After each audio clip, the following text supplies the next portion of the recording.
আমরা অনেকেই content monetization পেয়েছি খুব অল্প কিছু ফলোয়ার নিয়ে।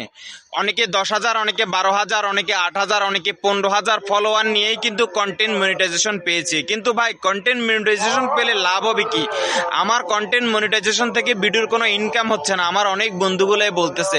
তো আজকের ভিডিওটা আমার সেই সকল বন্ধুদের জন্য যারা সামান্য ফলোয়ার নিয়ে কন্টেন্ট মনিটাইজেশন পেয়েছো কিন্তু ভিডিও থেকে কোনো ইনকাম করতে পারছো না।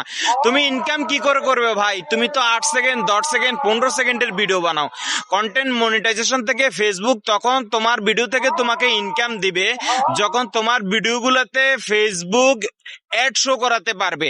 আর তুমি যদি ভাই 10 সেকেন্ডের ভিডিও বানাও, 15 সেকেন্ডের ভিডিও বানাও, তাহলে ফেসবুক এই ভিডিওটাতে কি করে অ্যাড শো করাবে?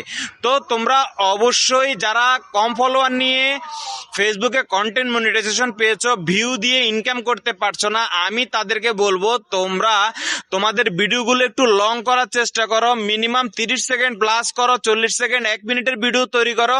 তাহলে দেখবা ফেসবুক তোমার ভিডিওগুলোতে অ্যাড শো করাতে পারবে। আর ফেসবুক যখন তোমার ভিডিওগুলোতে অ্যাড শো করাতে পারবে তখন তোমাকে আর ভিউর ইনকামের চিন্তা করতে হবে না।